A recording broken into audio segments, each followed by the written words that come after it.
정말 어려움에 빠지니까 티가 확 나는 거죠. 이웃 주민들도 저기 애들끼리만 있는 것 같다 이렇게 알려주고, 그게 처음부터 애들끼리만 있고 부모들이 없고 막 이러진 않았을 거예요.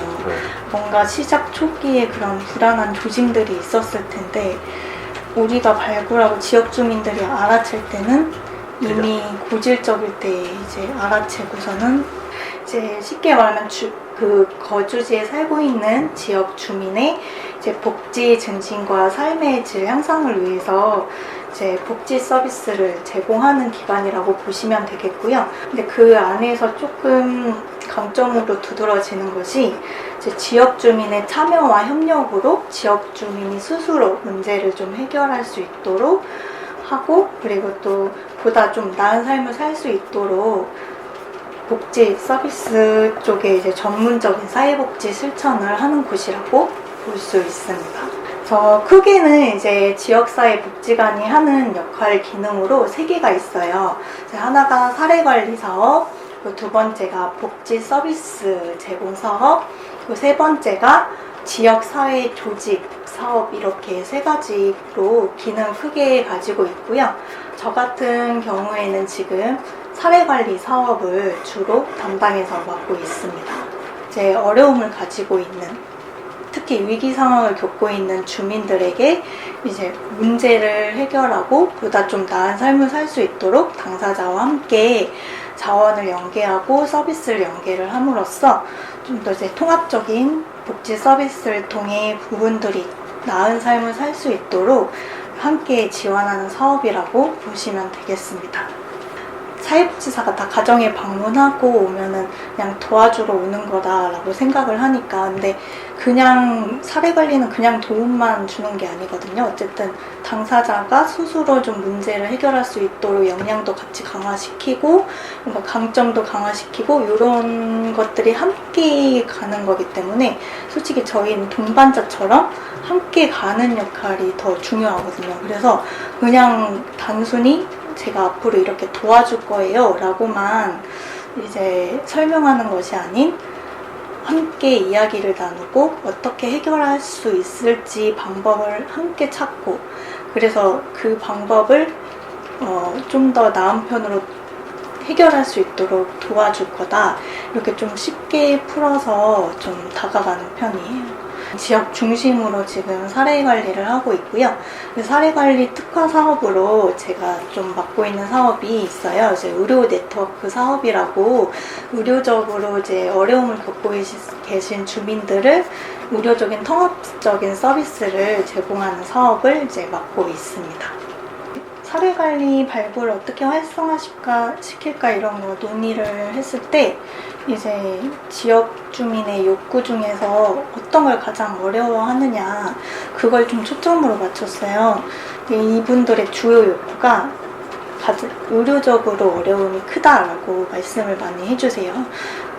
왜 그러냐면 이제 건강이 안 좋고 몸이 아프고 할 때 이제 치료를 받아야 되는데, 보통 다 수급자분들이 거주하시고 저소득 주민들이 거주하시다 보니까 비용이 없는 거예요. 그래서 비용적 문제 때문에 치료를 하지 못하고 방치하는 경우가 발생하는 거죠. 그래서 가장 큰 문제가 아픈데 돈이 없어서 병원을 못 간다, 치료를 못 받는다, 이런 욕구들이 계속 나오다 보니까 그걸 좀 더 초점으로 맞춰서 사례 발굴을 하는 사업을 맡게 됐어요. 의료 네트워크 사업에 이제 저희가 하고 있는 게, 좀 의료 협력 기관들을 제가 좀 구성을 했어요. 네트워크처럼. 그 중에 이제 순천향대학교 의과대학 박사님이 조금 이제 처음 봉사 이런 걸 모집하고 이런 것부터 조금 많이 적극적으로 해주셔가지고, 이제 순천대학교의 본인 제자분들을 이제 의료봉사로 조직을 해서 저희 쪽에 파견을 해주신 거죠. 초창기에 그 교수님 역할이 조금 많이 해주신 게, 이제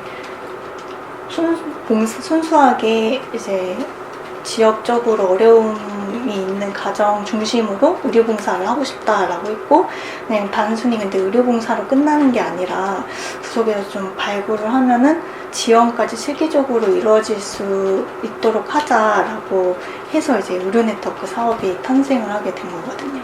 네. 의료네트워크 사업이라는 게 조금 자체의 발굴을 조금 활성화하기 위해서 만든 사업인데요. 그 먼저 시작 초점이 이제 기초 방문 건강검진이라고 이제 발굴 사업을 좀 진행을 하는 게 있어요. 그래서 의료 봉사자들이랑 협력을 통해 이제 각 가정으로 건강검진을 하거든요. 이제 건강검진을 하면서 이제 어려움이 있는 가정을 해내는 거죠. 그러면 이제 추후에 제가 그 발굴해낸 가정을 다시 방문해서 상담을 하고 필요한 이제 가정이 있으면은 바로 사례관리로 매칭을 해가지고 진행을 하고 있어요. 근데 저희만의 특화 사업이어가지고 저희 복지관 내에서 좀 주력적으로 진행하고 있어요. 사례관리자가 그렇게 많지는 않아요. 2명 전담으로 하고 있는 직원은 2명으로 되어 있는데 이제 한 명당 한 20명 정도까지 커버를 해보자 이렇게 지금 합의를 해서 진행을 하고 있어요. 그래서 1년에 한 20케이스를 발굴하고 지원하는 걸 이제 목표로 두고 있는데 보통 20케이스까지는 아니고 한 15케이스 정도까지는 평균적으로 진행을 하고 있다고 보면 돼요. 저희 복지관 내에서 사례관리의 큰 목표는 지역 안전망을 구축하는 것이거든요. 어쨌든 지역 내에 이제 주민들이 안전하게 살 수 있도록 먼저 발굴하고 먼저 복지 서비스 체계를 구축하자라는 의의를 두고 좀 진행을 하고 있고요. 그래서 어쨌든 복지관만이 사례관리를 한다고 지역 주민의 문제가 해결되는 건 아닌 것 같아요. 그래서 어쨌든 공공기관의 정책과도 같이 맞물려서 가야 된다면 복지관만의 사례관리가 아닌 이제 공공기관과 함께 협력해서 사례관리를 하는 게 중요하다고 보거든요. 공공기관이랑 협력해서 사례관리를 하게 되면 공적인 부분 그리고 민간적으로 지원될 수 있는 서비스 부분이 어쨌든 신속하게 빨리빨리 역할을 나눠서 지원이 되니까 좀 더 당사자의 입장에서는 자원 정보라든지 이런 것도 빨리 파악할 수 있고 활용할 수 있고 그리고 문제도 더 즉각적으로 해결할 수 있으니까 그런 점들이 긍정적인 효과로 나타나는 부분인 것 같아요. 네. 서비스 연계를 하다 보면 이제 만나는 기관들과도 같이 그 상황을 같이 공유를 하고 같이 할 수 있는 역할을 분배하고 그 역할들을 각각 좀 수행할 수 있도록 해서 어쨌든 그 가정이 누구나가 좀 많이 안정적으로 지내고 있는지 봐줄 수 있도록 좀 역동적으로 움직여야 사례관리가 될 수 있는 것 같아요. 그래서 솔직히 이제 사례관리는 사례관리자 혼자만 하는 게 아니라 지역사회가 전체가 움직여야 되는 그런 구조로 가야 되는 게 아닌가 싶어요. 네. 아동 사례가 발굴되었을 때 저희는 이제 가족 중심으로 사례관리를 진행을 하고 있어요. 그래서 보면은 아동이 문제가 있다고 발굴이 되지만 상담을 하면은 부모에게 어려움이 있는 게 가장 크게 발견이 되거든요. 처음에는 아이가 정신적으로 어려움이 있어 보인다. 아이들끼리 방치되어 살고 있다 라고 이렇게 발굴이 돼서 갔지만 원초적인 문제는 어쨌든 부모의 역할 부재 때문에 생겨나는 돌봄 부재가 아이들한테까지도 영향을 미친 거거든요. 그래서 가장 원초적인 것을 해결해야지 아이들 초점으로만 사례관리를 하게 되면은 문제가 다시 곧돌기 때문에 부모 중심으로 먼저 좀 부모가 어려움이 있으면 부모도 같이 문제를 해결할 수 있도록 이제 그런 돕는 사례관리를 좀 많이 진행을 하고 있어요. 가족 중심 사례관리는 보편적으로 모든 복지관들이 수행을 하고 있어요. 이게 사례관리 기본 원칙 중에 또 하나이기도 하고 솔직히 근데 발굴 과정이 제일 어려운 것 같아요.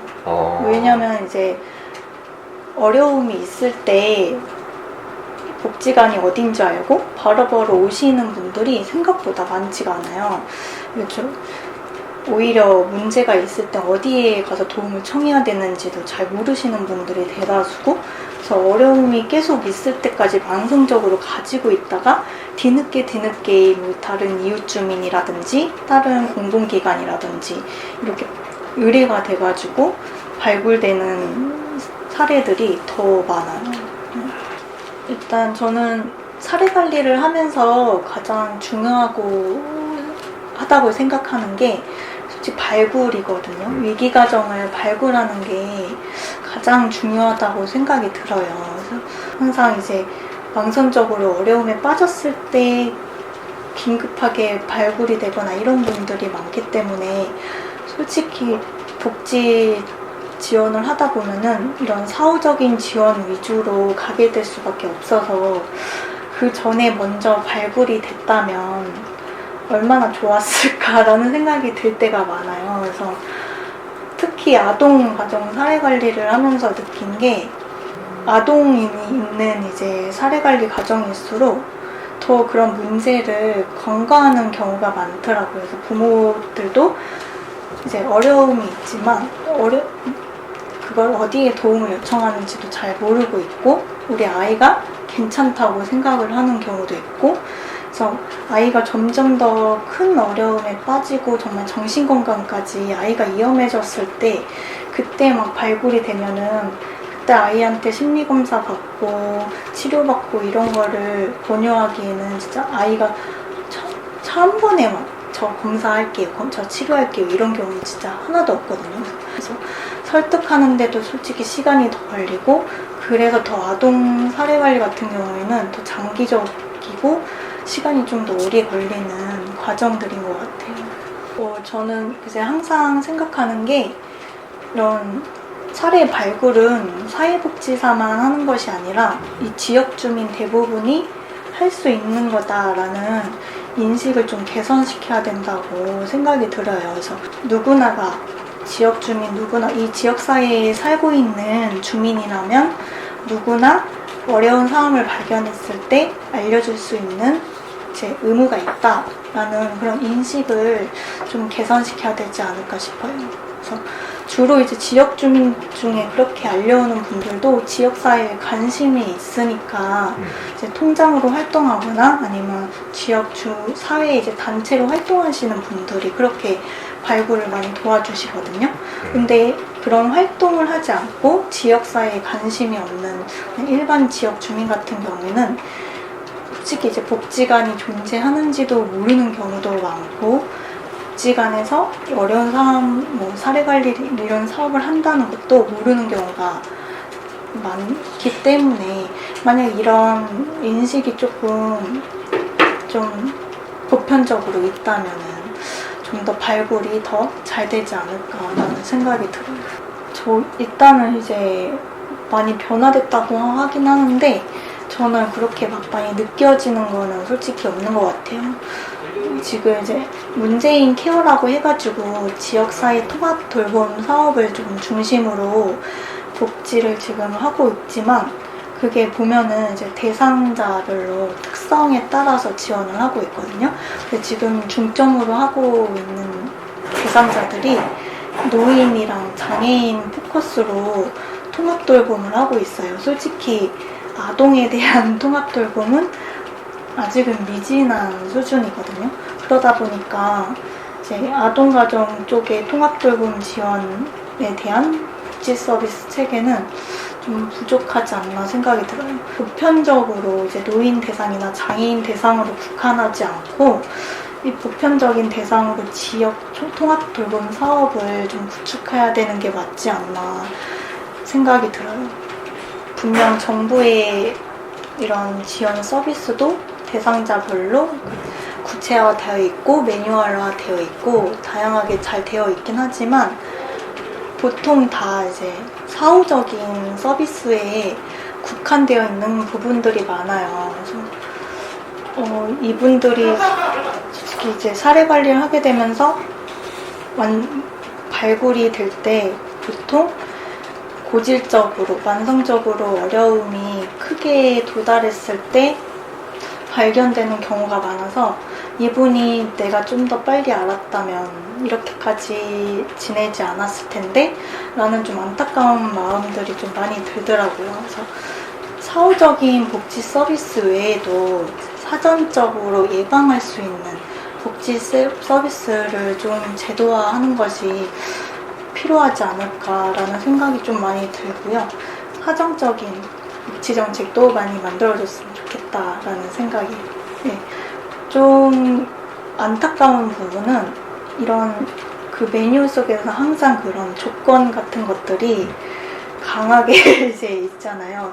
그 조건에 안 맞으면 대상자한테 지원을 할 수가 없는 거예요. 대상자 조건이라든지 중위소득 조건이라든지 그에 대한 미묘한 차이 때문에 항상 지원받을 수 있는 서비스들을 놓치는 이제 당사자 가정들을 보면은 그런 점들이 조금 안타깝죠. 아직도 중위소득 그 미묘한 차이 때문에 수급이 떨어지고 그런 부양무자 기준을 완화한다고 했지만 아직도 이거 부분 때문에 수급자가 되지 못하는 사각지대가 계속 존재하고 있거든요. 완전 중위소득에 더 못 미치는 분들 같은 경우엔 생계급여, 의료급여, 주거급여 하나도 혜택이 안 되는데 그냥 말만 차상위라고 해서 그냥 저소득 대상자로 분류만 되어 있고 정부의 그런 지원 제도에는 좀 사각지대로 이제 되어 있는 분들이 있어요. 다양한 이제 말씀하신 대로 다양한 분야들이 모여서 지역 문제를 해결할 수 있도록 하는 게 가장 큰 초점이긴 한데 아동보호 전문기관이라든지 여성가족부 산하에 있는 다문화 가정지원센터라든지 이런 거는 이렇게까지는 네트워크하지는 않고 다 개별적으로 플레이를 하고 있죠. 다직종 네트워크는 어쨌든 다양한 전문가들과 다양한 기관들이 같이 협력하고 소통을 해서 지역사회 문제를 해결하고 복지정책을 만들고 이런 사업인데 솔직히 종합복지관 내 실무자들끼리만 소통하면 이루어질 수는 없죠. 더 다양한 직종들이 함께 협력을 하고 이야기를 나눠야 된다고 생각이 들기는 해요. 솔직히 다직종 네트워크가 돼야 되긴 하지만 솔직히 많은 이런 지역 관계자들과 그런 전문가들을 섭외를 해서 모은다는 게 현재 너무 힘든 것 같아요. 이게 현장에서 실무상 일을 하면서 그 부분들이 가장 어렵지 않나. 네트워크, 소통, 협력 이런 것들이 돼야 되는데